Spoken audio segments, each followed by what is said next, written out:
Una vez más, muchas gracias a todos. Muchas gracias, Presidente. Thank you, President, and thank you for your remarks, which are a good kickoff for the seminar, for the discussion we are going to have now. So as far as I'm concerned, the only thing that is left to me now is respectfully give the floor to Ana Palacio to start this conversation that we are all eager to listen to. So Ana, please, the floor is yours. Well, thank you. Thank you. And even if time is a scarce commodity always, and for us today, administering 45 minutes is really a tour de force, allow me to say a big thanks to Faes, to Prime Minister Aznar, but in particular to you, and as director of Faes, not as a MEP, but as director of Faes, and to Mira Milosevic, as director of this series of timely, just conversations. I will call them conversations. And without any further ado, I will say that neither Joe Weiler nor François-Xavier Bellamy need any presentation.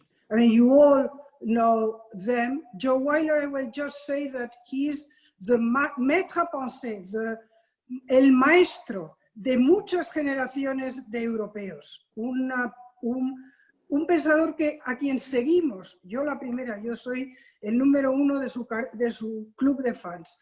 Jean-François Bellamy fue una de las grandes sorpresas de las últimas elecciones. Jean-François, I just will switch back into English as I would say as a lingua franca, although you have to learn Spanish, frankly, Jean-François. You have to learn Spanish, but from Jean-François, as I said, was a surprise. He headed the list of Les Républicains and now is just giving surprises to many in his position as MEP, but he comes from the philosophy world. And I think that it is important, this meta vision. Now, some housekeeping, because housekeeping is important. We will speak for about 30 minutes and then bring in questions. If you send the questions before and I can bring them before that, I will do that. You can submit your questions via the questions and answer of the box chat function. And just allow me to just a few words of introduction. As Prime Minister Aznar has said, although Europe, meaning the European Union, and maybe we will discuss European Union, where are we? But European construction has always been perceived as muddling through and surviving, just in a way of reinterpreting this Monnet's dictum of Europe will be made from crisis to crisis.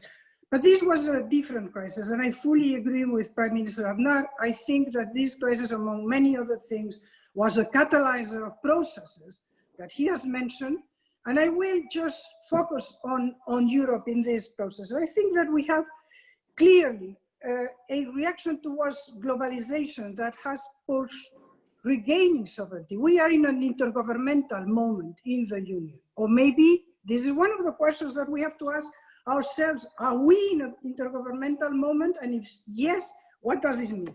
The second is the role of big government. We see this in many of what has been happening.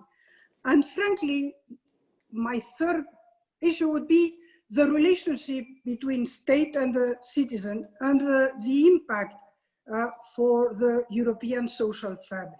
Because as Prime Minister has said, what is at stake is the normative supremacy of liberal democracy. Not more, not less, but really not less. And for a construction that is a construction in law and by law, this has consequences. So with this context in mind, I would ask both of you first to give a certain context. For you, and allow me to ask you, Professor Joseph Weiler, for the #1 card holder of your club of fans, Joe Weiler, what would be, it's true that we cannot speak about post-pandemia Europe, but there are certain trends. For you, what are the best and the worst of what has been happening during, or has been just the consequence of this pandemia crisis? Joe, the floor is yours. Thank you very much. If you look at the half full part of the glass,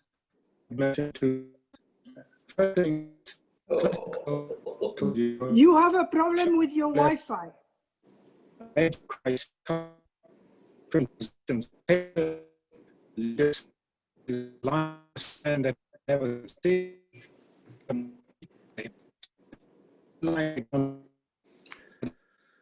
Together,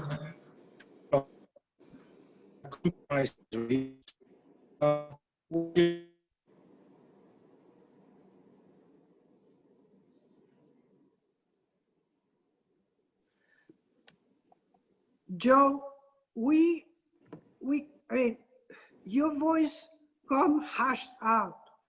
I think, François, from your perspective, what you would highlight, 5 takeaways or 6 takeaways, positive and negative, about how the pandemic has been just confronted by Europe, and maybe this introduction of the European Union? Thank you so much, dear Anna. I'm very happy to share this moment with you and with my dear colleague Javier in the European Parliament. I see we are in the same place now. It's a great honor to be with you today, and I was very happy to listen to Prime Minister Aznar because I so much share the concerns he expressed before. I'm sorry I can't speak Spanish well enough to talk to you in your language today, but I'm look forward to hearing to Professor Weiler in a moment. I apologize, I don't know if the connection is better. Shall I continue? Shall I continue? Or yeah, Professor okay. Weiler? Well, then let's go back to Joe. This is the fantastic things of cyberspace, is that you can go back and forth. So, Joe, back to you. These terrible American platforms. So intergovernmental Europe functioned more or less as usual. There's a crisis. It seems that one cannot resolve it, but eventually a compromise is reached. A little bit too much for some, a little bit too little for others, but it works, it's functional. That's the first positive takeaway. And the second is that very often crisis produces progress. Even one year ago, nobody would have imagined the particular solution with the European Union assuming massive debt in order to help come out of the crisis. And it is the crisis that produced that. The negative is that, and I will be a little bit polemical, I will exaggerate, but with more than a grain of truth, we saw the failure of the citizenship project. One respect in which the citizen project failed, one really did not sense solidarity. Solidarity is one aspect of citizenship which is fundamental. And if we think of the frugal state, so to speak, or even Germany, one did not feel that the Dutch and the Finns and the Germans, etc., really had solidarity with Spain and Italy, the countries most affected by COVID. They were not acting. Their leaders were representing more or less public opinion. They were not acting with solidarity or feeling solidarity towards their so-called fellow European citizens. Now, the President Aznar is absolutely right. The most important thing is to protect and defend liberal democracy. But the European Union itself still suffers from a profound democracy deficit. The citizens of Europe do not get to elect their European leaders. And the votes of European citizens to the European Parliament voter preference does not translate into policy of the Union. And that is one thing. And the second thing, and I have to insist on that, it's like my Cato's cry, it's the absence of direct European taxation. Direct European taxation is not only important because then it's European money that is being spent in Spain or Italy, wherever, and not money that the Germans give or the Dutch give or the French give, etc. It's European money. But secondly, taxation is an instrument of democracy as important as voting. Taxation creates accountability, creates responsibility. Citizens feel, what are you doing with my money? And my view is until there's some profound institutional change in the way European democracy functions, and until we have the courage to institute direct European taxation, these structural problems will be with us also at the next crisis. Well, that's a launching pad, and as a dyed-in-the-wool Europeanist, and this is Javier Zarzalejos has introduced me, and I think that, I always express that I went into politics because of Europe. But honestly, Joe, and this is the segue to Jean-François Bellamy that just had time to say thanks. You say that there has been an intergovernmental good response, and you mentioned the recovery fund, and then you switch into just a big ambition of changing the treaties, of addressing the European demos. If we are meant to bring this solidarity to its full consequences and to have a common translation, and this is what you explained about the citizenship project. Now, my question to you, Jean-François, is, well, what's your perspective? How do you see these two? There is a hinge there, intergovernmentalism, the hinge is the treaty, and then the ambition. How do you see that from being in the European Parliament? By the way, let me open a parenthesis here. Are you going to vote swiftly for the recovery fund, or is the European Parliament going to play, flexing muscles with the multi-annual just budget? And this is a provocation, of course. Yes, that's a true question. Thank you so much. So I'd like to start on what has been just said by Professor Weiler. I fully agree with some points he made, but I would also express some dissentiments. First of all, this was a COVID crisis, and as all crises, it has revealed what was Europe and the problems that Europe had to face. A crisis is always a moment of truth. And what did we see? We see Europe unable to face a sanitary crisis, unable to give people the things and the very basic assets that they needed to face this sanitary emergency. We had to go to China to ask for the remains of the goods that were produced there for our citizens. And yes, we didn't see solidarity, but how can you express solidarity when you don't have even the basic needs to give to your own citizens? Between European countries, there were very tough fights. We all know it. And I'm very sorry as a French, because I remember this very tough time when the French government stopped some medical emergency products at the border between France and Spain. I was ashamed for it. But at the same time, how could we have experienced a different situation when we didn't have the means to produce what we needed? So in fact, I totally share what Prime Minister Aznar said just before. And I would say, for what he said about Spain, it's the same thing about France and about Europe as a whole. In fact, we don't see that we are playing in a global game, and that this global game obliges us to have a global view on the matters we have to face. We are too much concentrated on internal problems of a very short scale perspective, without any vision of the very important challenges that we have to face in the new multilateralism scheme that is designing under our eyes.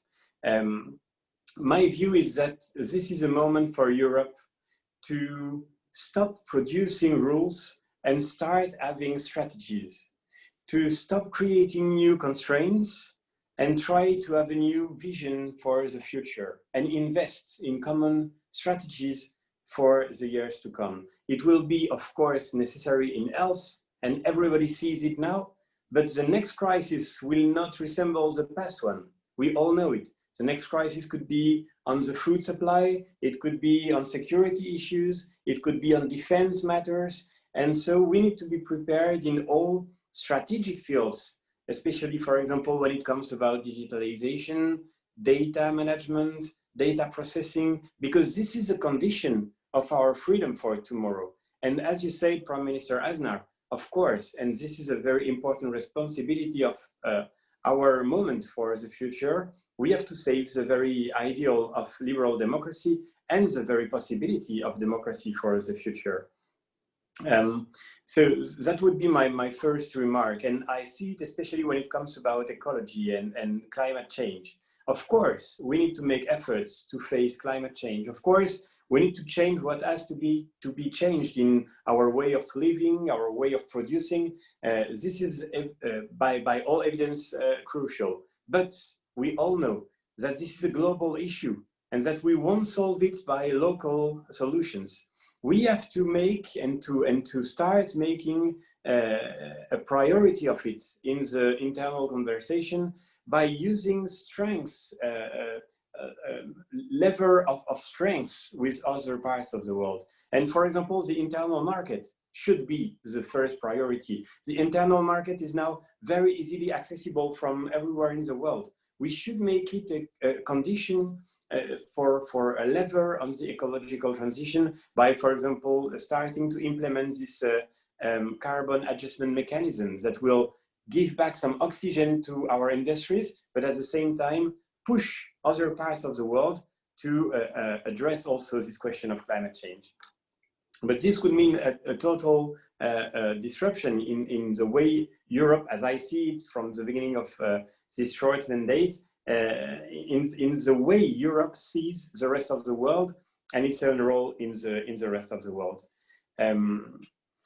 I would like to conclude this first remarks by a word on this question of democracy. Today, democracy is in danger, in crisis, because people do not feel that they are given by the state a solution to write their own history. They have the impression not to be able to change anything. And this, in fact, is taking away the very meaning of voting and participating in the public debate.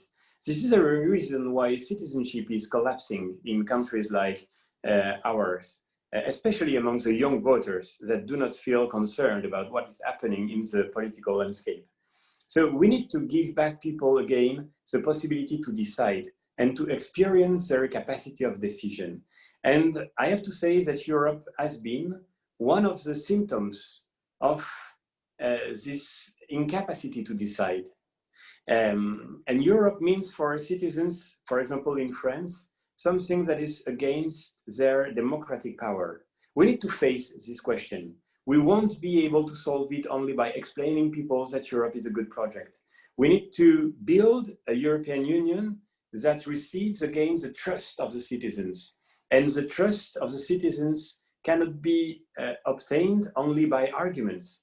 It must be obtained by experience. So building a Europe that is in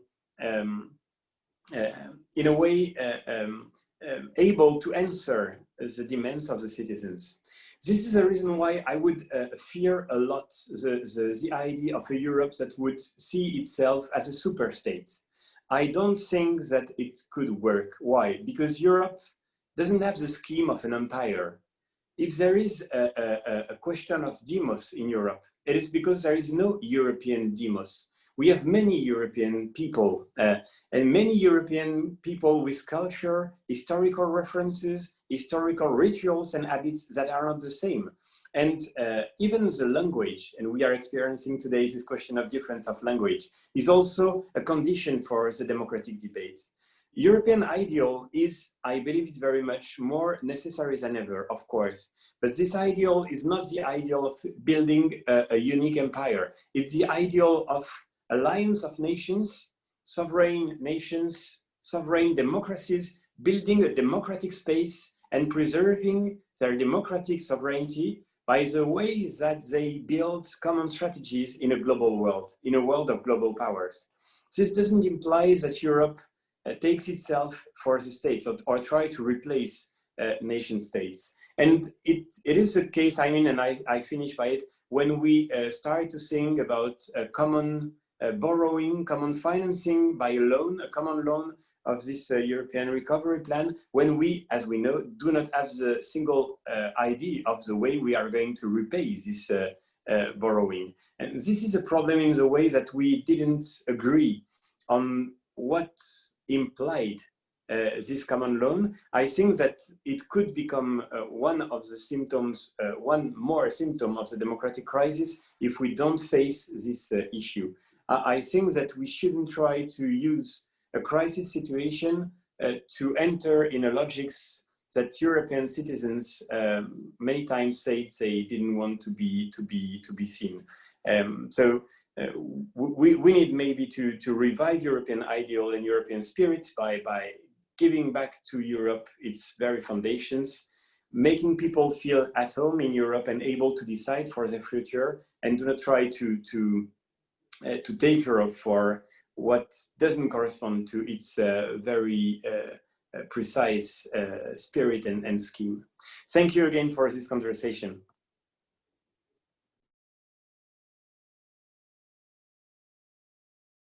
Sorry, Anna, I think we don't hear you because you're muted. Sorry. Anna, I'm sorry. Anna, microphone. Anna, microphone. Hi. Well, François-Xavier, I was saying that if you were in plenary in the European Parliament, you would have had trouble, because, I mean, this is a dialogue. This is questions and responses. I hope that your very interesting perspective, which is fantastic, will have a session, one session.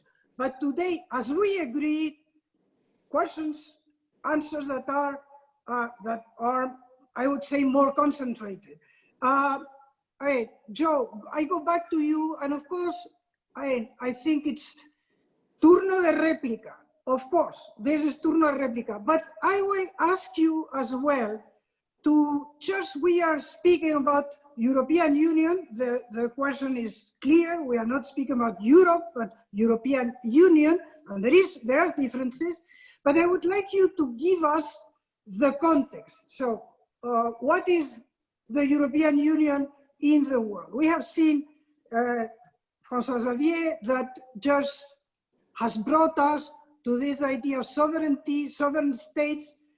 But, okay, well then, of course, European Union is not an empire, we know that. By the way, European Union is a legal construction. So, rules for us. Okay. Of course, we need strategy. What we need is political will. But your turn, Joe, with a perspective, because time flies, with a perspective from the world, from what is our context? What is our geographic context? Thank you. So President Aznar, I will just change, I will try and say what he said with slightly different words. The Pax Americana is over, and it's not only because of Trump. The Pax Americana was over already before Trump. So something that really was part of our world from 1914 till 2014 is over. So what role for Europe in a world without the Pax Americana? You will recall that during the Cold War, there was the group of non-aligned countries that did not align either with the West nor with the Soviet Empire. And I think there's space now, because we're in a kind of Cold War, although without the same menace of total destruction, but we are in a kind of Cold War where the poles are the United States, China, and to some extent, Russia still. And I think there's place for the world for a new non-aligned grouping for which Europe would be the leader. In other words, you maintain as best as one can good relations with the United States. It pays nobody to create confrontation, but there are red lines that the European Union has to draw. And it, in my view, would be the natural leader of a non-aligned group, which believes in multilateralism, which would position itself between the United States and China and this kind of trade bellicosity that we are now seeing. And it corresponds to European values, it corresponds to European ideals, and Europe is the only bloc that can really lead such a realignment of global politics.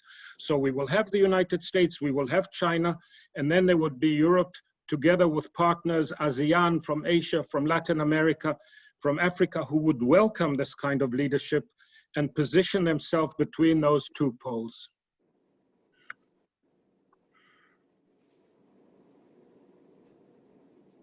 Anna, your microphone. I was saying, I mean, I'm sorry, I would love to be a panelist and not a moderator, because a moderator is just a referee. So, not Jean-François, you know, Jean-François, for me, Jean-François Revel. And I think that it will not be bad for you that in my mind, I switch to Jean-François. It's François-Xavier Bellamy, by the way, like Javier Zarzalejos. It's exactly the same name that Javier Zarzalejos. So back to you, how, do you agree of this? In a way, this is soft power in a different context. Soft power when the European Union was just projecting soft power was a bit, you know, a kind of just getting a free ride on NATO and on the nukes during the Cold War, on the nukes of the United States. Is this the time, contrary to what we see, is this the time to claim that there is a fantastic moment for the European Union to be standard bearers of this idea of rule of law, of just being the mediator? François-Xavier. Of course, I fully agree with what Professor Weiler has just said. I think that this is not only an opportunity for Europe, it is a responsibility for Europe, because we need to give to the world of tomorrow the equilibrium it needs, and not to be trapped into the confrontation of superpowers. But it will not need only soft power to be achieved, it needs real power. And I mean, it's the question of, do Europeans today want to build the conditions of their common action in the world of tomorrow? And this implies, for example, to define what would be strategic autonomy in the world of tomorrow. What means exactly resilience? How we can try to define the ways that we will be able to face the crisis and the shocks of tomorrow. And if we are not ready to do this work, then we will be in the dependency of another power, and it cannot be otherwise. So the question is, do we want to afford the conditions of this power? I think that we need to, because it's a responsibility, as I said, towards the world of tomorrow. For example, on the question of security and defense, are we ready to invest in common? Not, for example, in a European army. You will have understood that it would not be my idea, because it would not correspond to a real political, democratic, direct structure. But for example, in our defense industry, in our common defense industry, for example, the European Defense Fund would be a concrete embodiment of this idea of a new equilibrium that Europe can offer to the world of tomorrow. And I would say it also in other strategic fields that I put just before. But I fully agree with what Professor Weiler said. This is a priority for Europe today. Joe, may just take this as a stepping stone to remember that you have insisted many times that one of the problems of the European Constitution, the ill-fated European Constitution, was that it listed rights but not duties, and I think that this is an important point that we need. If you say responsibility, you mentioned this before, but I mean, how can we address this deep sense of entitlement that the citizens in Europe, the European citizens as well, just feel today, and how does this just make its way in what you were saying and what François-Xavier is saying?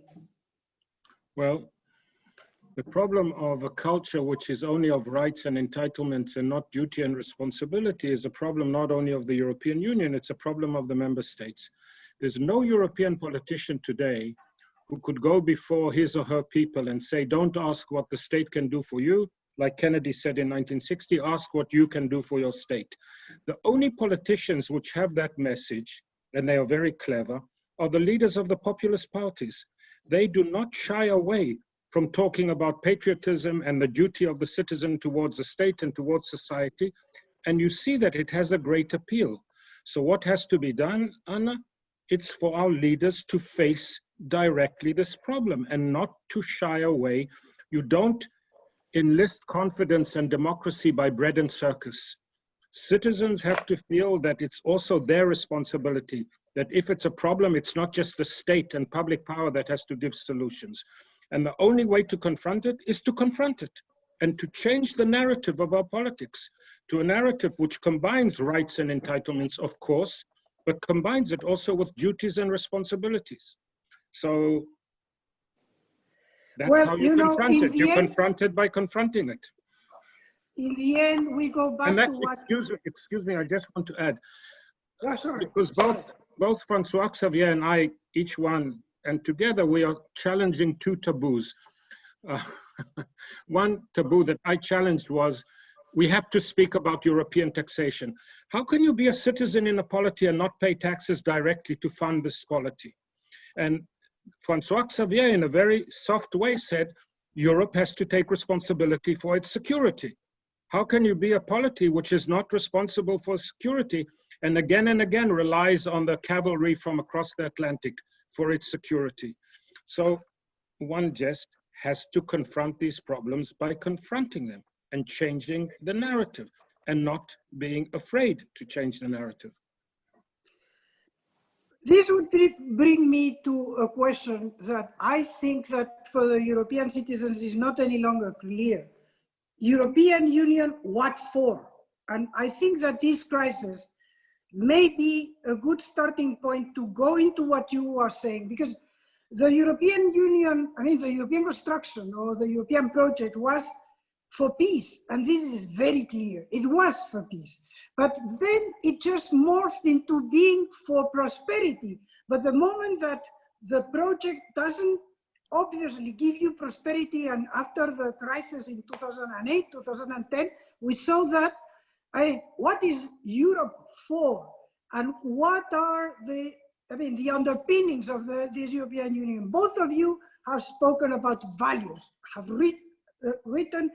You, François-Xavier, you insist a lot on this issue. So, okay, we need to shake up the citizens and bring responsibilities.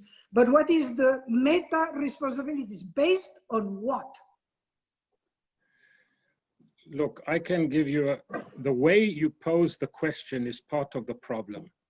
Have you ever asked what is Spain for? Has an Italian politician ever asked his citizens or her citizen, what is Italy for? We've passed the stage where we have to keep justifying what Europe is for, a utilitarian justification. It's self-destructive, because if they think it's good for me, I support it, and the minute it's not good for me, I reject it. Forget it. We are a community of fate. We are destined to live each other in interdependence. So we stop asking what is it for. It is, we are Europeans, And the question is, what are we going to do with it? The minute you ask, what is it for? You invite people to say, well, I don't like that, so forget about Europe. We've passed that stage. That is 20, 30 years ago. Well, and Brexit has proved that. I mean, Joe, this is great. This is the debate that I wanted. And frankly, next time I don't want to be the moderator, because of course I have to launch ideas that are not, and that I would love to repeal. So, François-Xavier, what's your perspective on this? But please, Anna, we would be most interested to know also your perspective. Do not hesitate to intervene. My personal view would be agree and disagree at the same time, if I may. In a way, what you said is true for Europe. It is not so true for the European Union, which is totally different, in fact. Europe is a 2,000 years civilization, and yes, in this sense, we are Europeans. And I share what you say. The question is, what do we have to do with it today? This is the basis of our responsibility. And this is the reason why we need to give a meaning to the European Union, which is a construction, a project. And as any project, it is a human structure that needs to find its utility in a way. And it's normal that people ask us what it is all about. And in this way, as I said, with my dear colleague Javier, and I know that Isabel Benrumea, one of our colleagues, is also with us right now. What I felt very strange in the beginning of the mandate is that European Union is always trying to communicate more. And of course, this is important, but we also need to trust what people say to us. And when they do not understand, it is not only because European Union did not communicate well enough. It's also because European Union failed on some very important issues. I know that Prime Minister Aznar achieved very important reforms that gave Spain prosperity while entering the European Common Monetary Union. The question is, how do we revive also this European efficiency while serving the people in the sense of prosperity and fairness? And this is questions that we have to reply about, which we can't just reply that Europe is a fact and that people have to live with it. We have to give back a meaning to European Union, and this will not be only by a better communication. This should be by listening in a very democratic spirit to what people say to us about the failures of EU today. Well, thank you. There are several questions from the audience, but there is one that it's very provocative. Therefore, as a moderator, I love it. How can you just bring together what you are saying, or with the idea of entitlement that COVID has exacerbated in a certain state, in a sense, due to the welfare state? And by the way, there is a nota bene. The European Union had no competencies, no powers in the area of health, which is absolutely true. But this maybe Joe, this is for you. I mean, do you think that COVID will exacerbate the entitlement perspective of the citizens or not? Or do you think that this is not the question? Just as I don't know anybody who wants Europe to be an empire or state, I don't know any serious politician in Europe that wants to totally dismantle the welfare state. So this is part of our cultural baggage. We can refine it, we can modify it, etc. But the normal expectation of solidarity through the welfare state is something that Europeans legitimately have come to expect. So COVID makes it more acute, and yet it is a test. I don't think that will exacerbate the culture of entitlement. The culture of entitlement in and of itself is what it is. It's the absence of a culture of duty and responsibility, which I was talking about before, to go hand in hand with entitlement rights, but also duties. And I already mentioned how I thought one can address it. For example, for the third time, my Cato's cry, to think seriously for many reasons, about Europe's own resources. You know, when you have a crisis in the United States, you have the same kind of debates. Moral hazard, should we help them? Should we let them go to the wall? But I've never heard in the United States that somebody in California said, why should I give Californian money to Florida? Or why should I give Texas money to Massachusetts?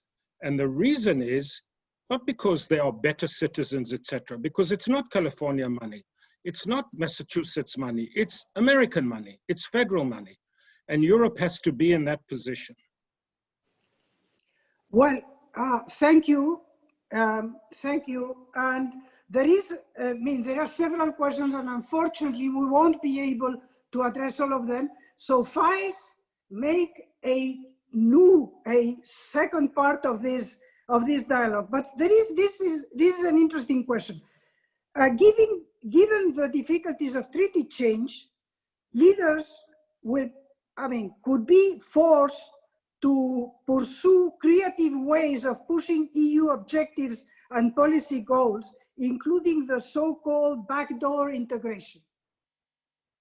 Of course, this is constitutional, but as an MEP, what would you say? And we are 3 minutes or 4 minutes to go.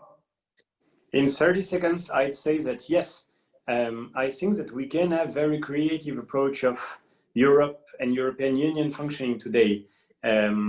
This is a question that we would have to share also with our colleagues, but in the EPP group today, we are trying to think about the future of European Union and try to explore everything we could do inside the treaties now. The treaties are not preventing us to develop efficient strategies for the future, and they should not be a blocking problem to continue to work together and to revive this European spirit. Since I believe in the rule of law, and the law now is that we have to finish in 3 minutes, now I will say what François-Xavier said. I agree with everything he just said. Well, that's great. And this is a fantastic way to just bring this panel to a closure, just by saying that this is to be followed, to be pursued. And I hope that Faes will do that. We are sharp on time. I'm sorry for those that have brought questions forward to the chat that we haven't had time to discuss them. But if I'm participating or moderating in the second part of this discussion, I will make sure that we address them. Thank you. Back to you, Mira, and Javier Carzalejos. Thank you, Anna. And thanks, Joseph Weiler and François-Xavier. I take your idea, so this is not the end, this is to be continued. And you will be one of our contributors where you are going to get rid of this role of moderator and to have a free reign on your ideas on the European Union. I think we have had a wonderful debate with the right balance between agreement and disagreement, and very provocative ideas in some areas that have stirred up the debate. And that is what this kind of discussions is expected to do in the audience. So Anna, thank you very much. You have led the discussion with your